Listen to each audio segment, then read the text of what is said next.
आज मेरे पास जो पेशेंट आए हैं उनके फोरहेड पे एक लंप है जिससे वो पिछले 4 से 5 साल से परेशान है। नमस्कार, मैं हूं डॉक्टर इप्शिता जौहरी, आपकी डर्मेटोलॉजिस्ट जो स्किन और हेयर की दुनिया में सबसे करेक्ट और सबसे लेटेस्ट न्यूज आप तक लेके आती हूं।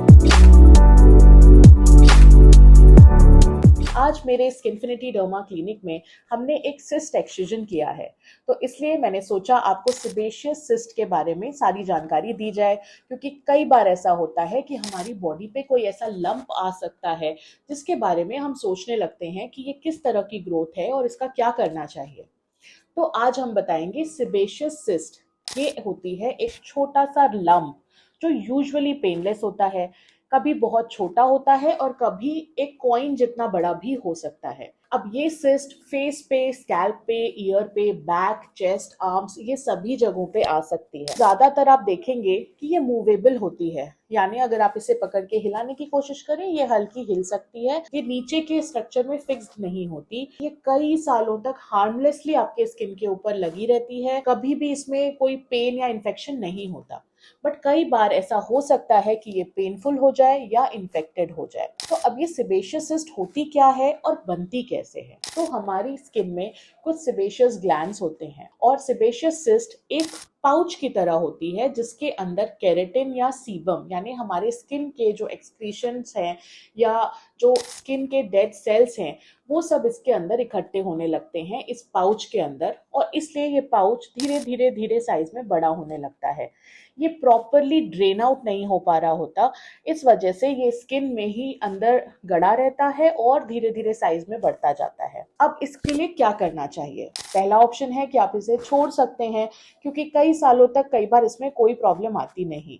बट अगर ये कोई ऐसी जगह पे है जहां आपको पसंद ना आ रही हो, जैसे आज हमारे जो पेशेंट हैं इनके फोरहेड पे बिल्कुल सामने ही ये सिस्ट थी और इनसे हर कोई पूछता था कि ये सिस्ट है या ये क्या है, ये क्यों स्वेलिंग हो गई आपके फोरहेड पे।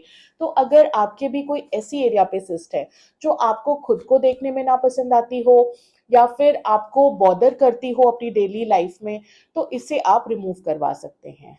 दूसरी चीज है इन्फेक्शन।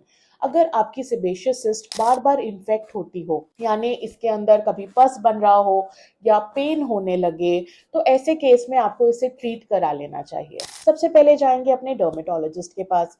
हम ये चेक करते हैं कि आपकी सिस्ट का साइज क्या है और एक्चुअली ये सेबेशियस सिस्ट है या कोई और है। अब जब हमारा डायग्नोसिस फिक्स हो गया तो हमें अपना ट्रीटमेंट चूज करना होता है। यूजुअली अगर बहुत ही छोटा सा सिस्ट है या कोई छोटी सी ग्रोथ है स्किन में तो उसे हम लेजर से ही रिमूव कर देते हैं। बट अगर थोड़ा बड़ा पाउच हो या अगर लेजर से रिमूव करने पे बार बार वो ग्रो करता हो, तब इसे हम सर्जिकल एक्सिजन के थ्रू रिमूव करते हैं, जैसा हमने आज किया है। तो आज हमने सर्जिकल एक्सिजन किया जिसमें हमने सिस्ट को पहले एक चीरा लगा करके ओपन किया, एक्सपोज किया, और उसके बाद हमने उस सिस्ट को बहुत ही आराम से फोर्सेप की मदद से स्किन के बाकी टिश्यूज से अलग किया और फिर सिस्ट को निकाल लिया। ये कहने में सिंपल लग रहा है, बट डॉक्टर के लिए करना आना बहुत ज़रूरी है, इसलिए आप एक बहुत अच्छे प्रोफेशनल डर्मेटोलॉजिस्ट के पास ही जाएं सेबेशियस सिस्ट को एक्सरसाइज कराने के लिए। इसको रिमूव जितने नीट तरीके से किया जाएगा और पूरे पाउच के साथ अगर किया जाएगा, जैसे आप यहाँ देख सकते हैं कि हमने पूरे पाउच को ही रिमूव कर दिया है, तो ऐसा करने से एक परमानेंट सोल्यूशन आपको मिलता है और बार बार उस सिस्ट के अंदर सिबम या केराटिन भरने के चांसेस नहीं रहते और फिर आपको दोबारा ये सिस्ट परेशान नहीं करती है। अब सिस्ट को रिमूव करने के बाद एक स्टिच के द्वारा जो हमने इंसिजन दिया था उसे क्लोज कर दिया जाता है और हफ्ते से 10 दिन के अंदर ये जो स्कार है ये हील हो जाता है। तो ये होता है किसी भी लंप या सिस्ट को रिमूव करने का तरीका।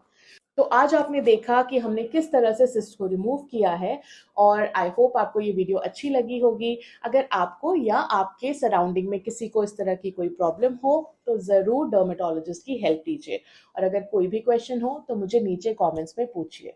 This is doctor Ipshita Johri signing off. नमस्कार।